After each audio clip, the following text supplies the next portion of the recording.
Hey everyone, welcome to the very first exciting episode of Songs of the Same Riff on the Scratch a Track podcast, presented by the Dune Grimm Show. I am the Dude. And I'm Grimm, and today we are going to talk about two wonderful little ditties. In chronological order, it would be the song Father and Son by Cat Stevens. Some of you may know him as Yusuf Islam. I don't really know what to call him anymore, but I would say between the two names, you should be able to figure out who we're talking about. And Fight Test by the Flaming Lips. So pretty excited.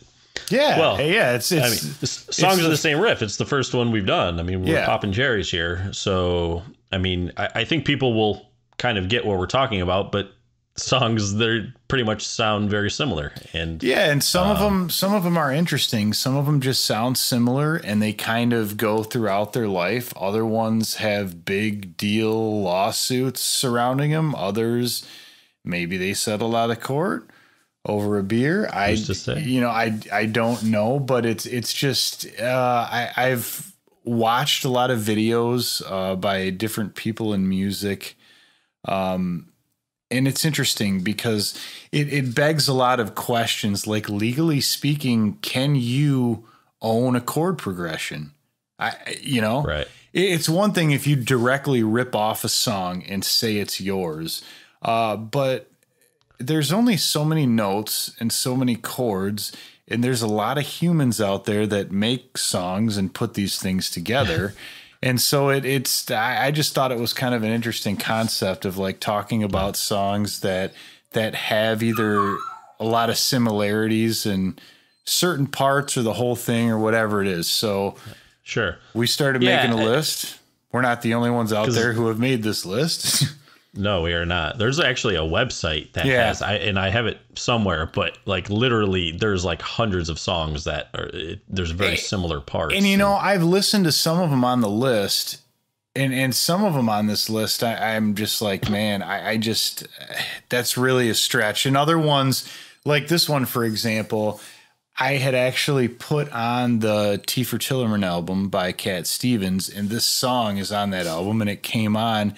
And as I'm listening to him, like, damn, that sounds like Fight Test. And I added it to the list, not having read the Wikipedia article or looked into the kind of history and the making of Yoshimi. Yeah. And I thought I had really found something sweet, but apparently I wasn't alone here because this is a widely known thing, I guess, and they had already settled out of court. Yeah, and Cat Stevens continues to receive some royalties, I guess, for that song. 75% off of Fight Test. I'm not sure how that breaks down mathematically. Is it like, okay, you know what? There's 11 songs on Yoshimi, so you take a percentage of that, 75% of one song off Yoshimi. Well, I can only think. I mean, I listened to the album a couple times on our streaming service. And I would think that they have to have some sort of analytics as to what song is played. Or, when some are downloaded. But, I mean, when so he probably got like 2/3 of a quarter of a cent for the two play. Yeah. I mean, Wayne Coyne basically said he was like, he's not going to make a lot of money off this. So, sorry, buddy.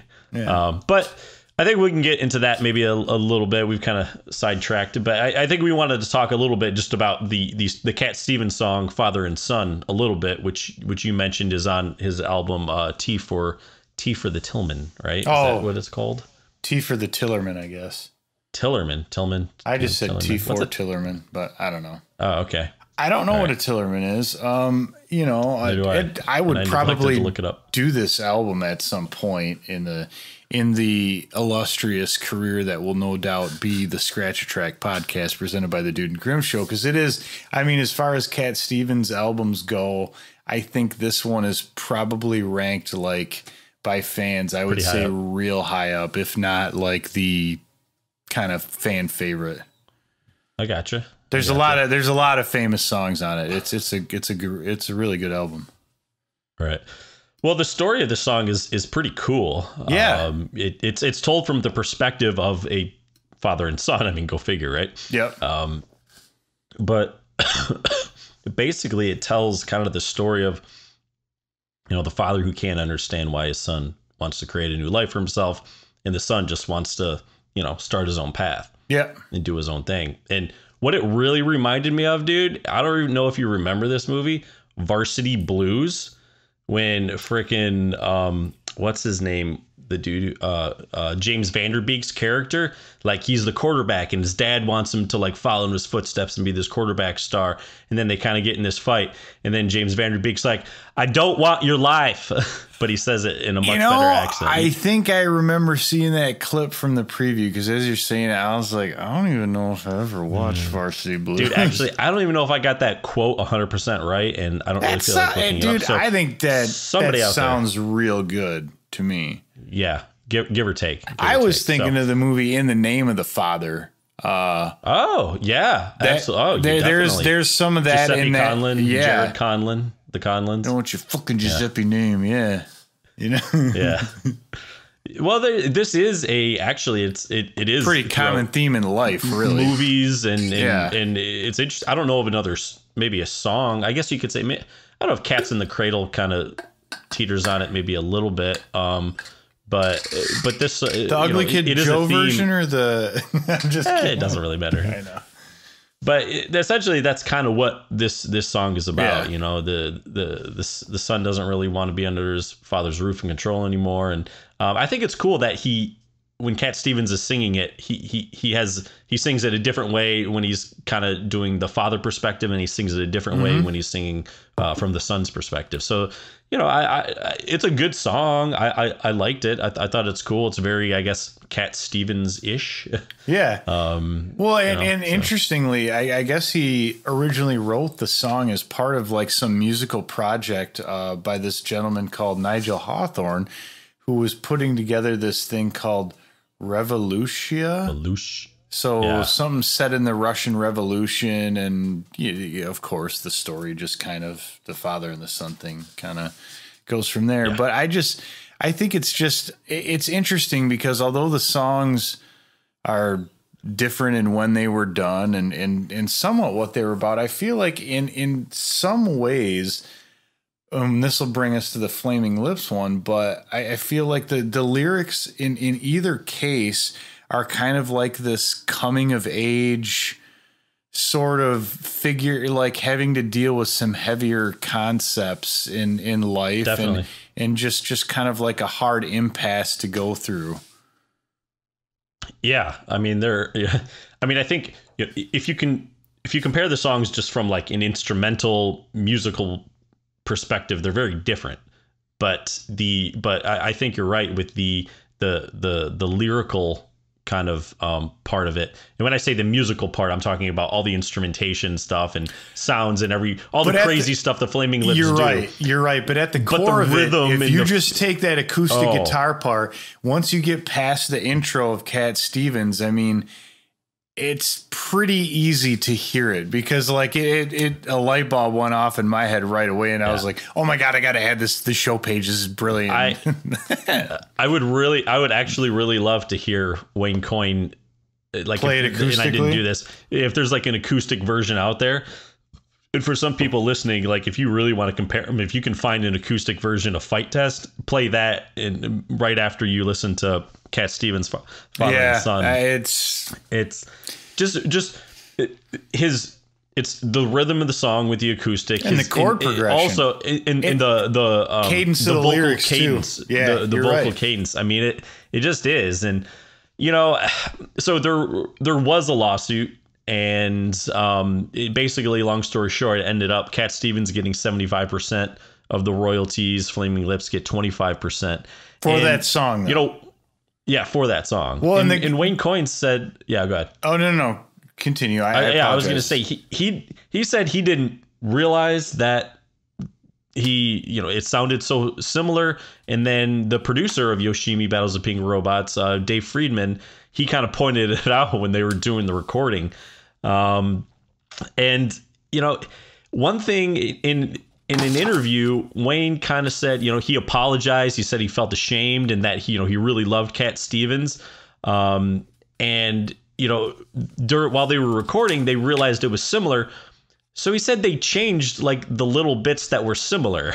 Now, I got to admit, and I love the Flaming Lips. I love Wayne. To me, I'm not exactly sure what they changed, but they didn't change enough for me to really, say that. Oh, yeah, there's a very distinct difference. Well, yeah, because like like I was saying, I hadn't read any of this, and I heard it, and I mean, it just without even thinking about it. Yeah, I was like, new segment. Welcome to the rest of your career. Exactly. Totally. Yeah. Well, ideally. And Wayne did say, he was like, there's a fine line kind of between inspiring and stealing sometimes. In that he also said that and for any music fans out there that want to take from the Flaming Lips, Wayne did say that if anybody wanted to borrow a part of a Flaming Lips song, he wouldn't like bother pursuing it because he's just got better stuff to do. So, well, yeah. And, it's one of those things where I think that some of this stuff could just be like unconscious. I mean, you think it's pretty possible that in his life he had listened to the T for the Tillerman record. Yeah. And, you just kind of digest so much stuff in your brain, and some things really stick and some things just kind of get filed back away. Let's just say he's not the first person this has ever happened to, right? Yeah. Yeah. And, when you can look at music, and kind of like you said earlier, there's only so many chords and stuff like that, which you can still do, I'm sure, a lot of variations. But when I look at it from like movies and kind of TV shows and things, if you strip down a lot of the fluff that is around a lot of the movies and stories, the heart and the root of the story is primarily the same. Like, look at any Mission Impossible, any James Bond, any action movie, any romantic comedy, it's all kind of the same. Ocean's 11, 12, 13, 14 through 20. I don't even know what we're at. No, they went back to 8. Oh, prequel. Sweet. Well, no, it's not. He doesn't know. Okay. Yeah. One thing I was going to note is that when you read up on the album, Cat Stevens is noted as like a writer for Fight Test, which he does get credit. And of course, I was looking because it doesn't get that deep. As much as I do love the record, it doesn't have a whole lot of information in the jacket of the LP itself. But if you read about it, it does. So So then fast forward to the Flaming Lips version. Really kind of a poppy, good way to start the album. But again, lyrically, it's kind of about like one of those impasses in life where, you should have stood up to somebody, but you just kind of let it go. Yeah, it does have that feel, and they say that, if I could, I would, but with you're with him now, it'd do no good. Yeah. I should have fought him, but instead I let him take it. And it's about, to me, it's all about sort of thinking you're taking the high road, but it's more about just kind of being passive. And, well, yeah, because he said, I thought there was a virtue in always being cool. Yeah, exactly. And, but it's interesting because I would have never thought that, with my huge musical career, but it's just one of those things that I would have never like thought to write a song of that. It's an interesting idea to write a song about. And that's one thing I've always thought about this song is the lyrics always kind of grabbed me because I just felt like I hadn't heard a song about that before. Sure. I don't know where the sunbeams and the starlights begin. Yeah, and I like that because then it kind of goes into like, that's why it seems like this coming of age type of thing to me, because then you're wondering about like these bigger question type things. It's all a mystery to me. The big question, man. It's the big question. Yeah. Yep. Well, Graham, I think that might take care of our first songs of the same riff. Do you think it does? I think it does. I think as we go forward in this thing, we'll have songs that probably have a lot more grit in terms of the story of maybe lawsuits or copyright infringement and all that. But you know, we don't want to give it away, but we thought this was a good one to start out with because maybe we would be doing a Flaming Lips album in the coming days. It's possible. I mean, who's to say? Well, and we should also let some of you fine folks out there, if there's some songs that you guys have heard throughout the years where you're like, man, this song really sounds like this song. Yeah, I'd love let to us know. Yeah, I'd love to hear that because everything's going to grab somebody different.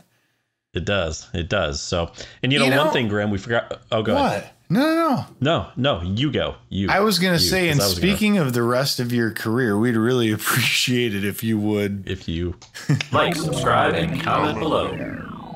Yep. That's what I was going to do. So. Oh, good. I wanted to kind of throw it in there earlier, but I realized I blew it. So I figured, why not just a random callback in the middle of something that wasn't about that? But there it is. I'm glad you did. Please help us. All right. Sweet. All right, everyone. Well, we hope you are having a fantastic Monday and a fantastic start to 2021. And hopefully none of you storm the Capitol. All right. So it's time to go on the Dude and Grim Show. Scratch a Track is produced by the Dude and Grim. Additional music provided by Moore and the Tims. Copyright 2021, The Dude and Grim Show.